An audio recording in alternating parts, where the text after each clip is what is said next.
If you're an engineering manager, you know the feeling, right? The day starts and boom, you're immediately hit with this fire hose of Slack pings, meeting requests. It just completely shatters your focus. You are not imagining it. This is the reality for leaders everywhere. And in this explainer, we're going to build a system to fight back. So, does this feel familiar? You sit down to do that one important thing, and before you can even open the dock, your screen just explodes with notifications. It's cognitive overload, and it's not just frustrating, it is actively damaging your ability to lead. And, the numbers really back this up. A massive 71% of leaders report increased stress, and it's directly because of this constant noise and pressure. This is not a personal failing on your part, it's a systemic problem, and honestly, it's reaching a breaking point. So what's the consequence of all that stress? Well, a staggering 40% of leaders have seriously considered leaving their roles because of it. Just think about that for a second. We are losing incredible talent, not because they can't do the job, but because the environment makes it nearly impossible to do the job well. Okay, now for the real gut punch. 23 minutes. Research shows that's how long it takes to fully regain your context after just one little interruption. That one quick question on Slack costs you almost half an hour of focused thinking. Now multiply that across your entire day. The cost is just staggering. So this brings us to the core of the issue. We feel all this chaos, and our first thought is, I just need more hours in the day. But that's not the real enemy here. The problem is way more specific, and understanding it is the very first step to actually solving it. And this right here is the key mental shift you have to make. You don't have a time problem. You have an uninterrupted time problem. You've got plenty of minutes in the day, but they're all sliced up into these tiny, pretty much useless fragments. So the goal isn't to find more time, it's to protect the quality of the time you already have. This constant noise doesn't just slow you down, it actively destroys the core functions of leadership. Your ability to bring clarity to your team, to make good decisions, to use your technical judgment, to prioritize, even strategic thinking. All of it depends on a mental space that noise just obliterates. This quote, it's from a brilliant engineer who just got promoted to manager, and it just hits home, doesn't it? This is the emotional reality of the problem. It's that feeling of just drowning, where your most valuable asset, your brain, is completely hijacked by a tool that's supposed to be helping you. And let's just be blunt about it. If your week has 0 hours of deep, uninterrupted work, you've pretty much stopped leading. You're just reacting. You're not setting the course anymore. You're basically a human router for information, just bouncing from one ping to the next. And that is not leadership. All right, enough about the problem. Let's talk about the solution. We're not just going to wish for more focus. We are going to engineer it.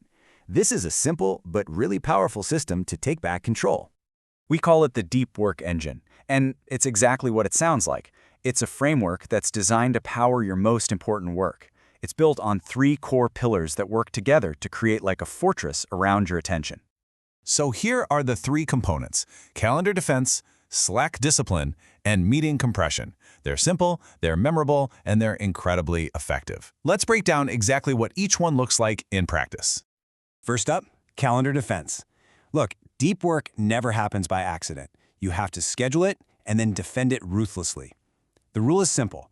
Block out 90 minutes on your calendar every single morning and make it non-negotiable. This is when your brain is freshest, right before the day's chaos really kicks in, and it allows you to set a proactive tone instead of a reactive one. Next up, Slack discipline. You have to remember, Slack is not your boss. You control the tool, not the other way around. So, turn off all notifications except for direct messages. Check it in batches, maybe 2 or 3 times a day. And here's the most important rule. Never, ever check it first thing in the morning. That's how you lose the day before it's even started. So what does this actually look like in the real world? Well, when that inevitable quick question comes in during your focus block, you don't ignore it, but you do deflect it. A simple reply just like this sets a boundary, it respects their question, and it protects your time without creating conflict. You're basically training people on how to best engage with you. And finally, meeting compression. Your calendar is where deep work goes to die, so you have to be ruthless. A no meetings before 11 a.m. rule protects that morning block. Your default should be to cancel meetings that aren't absolutely critical. Use 25 or 50-minute meetings to give people some breathing room and turn every possible status update into an async message. Meetings are the single biggest cost center in engineering. You got to treat them that way. You know, when you put these three pieces together, something really powerful starts to happen. You stop being a reactor and you start truly leading. You are making intentional space for the high-impact thinking that only you can do. This is the core equation, really.